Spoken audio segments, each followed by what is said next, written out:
Hi అండి, good morning. చూడండి, ఇవాళ నా మొక్క చిక్కుడు అని చెప్పాను కదా నిన్న. ఇవి ఎట్లా పోతంతా రాలిపోయి అసలు ఈ పాటికి ఇది బాగా పుయ్యాలి, కాయలు కాసియాలి, కానీ అన్నీ రాలిపోయాయి. మొత్తం అంతా పోతంతా రాలిపోయింది. ఇగో కిందని చూస్తే తెలుస్తుంది. అసలు ఈ పాటికి మొక్కలు రావాలి. ఈ పాటికే కాయలు వచ్చేయాలండి. పక్క నుంచి చిన్న చిన్న మొక్కలు వచ్చాయి, మరి అదేంటో నాకు అర్థం అవ్వలేదు.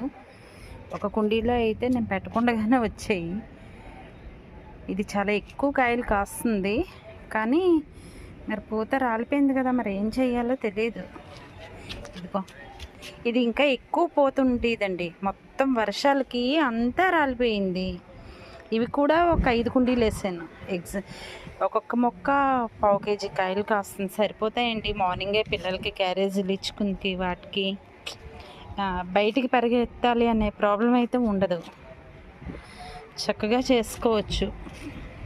కొంతవరకు మరీ ఎక్కువగా ఏమి ఇచ్చేసివు, కానీ ఈ మొక్కలు, ఈ 5 కుండీల్లో మొక్కలు ఒకేసారి కాస్తే మటుక్క కాయలు ఖచ్చితంగా కేజీకి పైనే అవుతాయి. కంపల్సరీ కేజీ కాయలకి పైన అవుతాయి. రాలిపోయండి, పోతంతా రాలిపోయింది. ఇదిగో అసలు ఇవంతా రాలిపోయి ఎలా అయిపోయిందంటే అలా అయిపోయింది. ఇదిగో ఇక్కడ తెలుస్తుంది చూడండి, కింద పడిపోయి కదా, వర్షాలకి పోతంతా రాలిపోయింది. ఇవి ఉన్నవేనా ఏదైనా మరి వస్తాయో రావో ఏంటో తెలియదు. ఏంటో ఇక్కడ నిన్న చూపించాను కదా వంకాయ మొక్కలు, ఇటు సైడ్ కూడా ఒక వంకాయ ఉంది. ఇది కూడా నల్ల వంకాయ చెట్టే.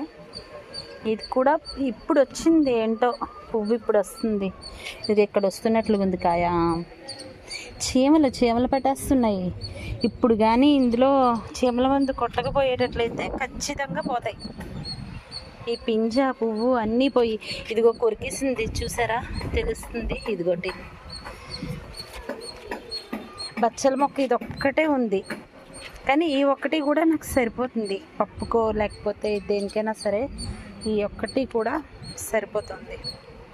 ఎక్స్పెషల్లీ ఇదిగోటండి, ఇదే ఈ పాటకి కాపుకి వచ్చేసి ఇవి దేవుడి చిక్కుళ్ళు. గుత్తులు కాయలు వస్తాయండి బాబు. ఇవి విపరీతంగా కాస్తాయి. ఒక 5 కుండీలు వేసుకున్నామంటే చాలు, ఖచ్చితంగా సరిపోతాయి.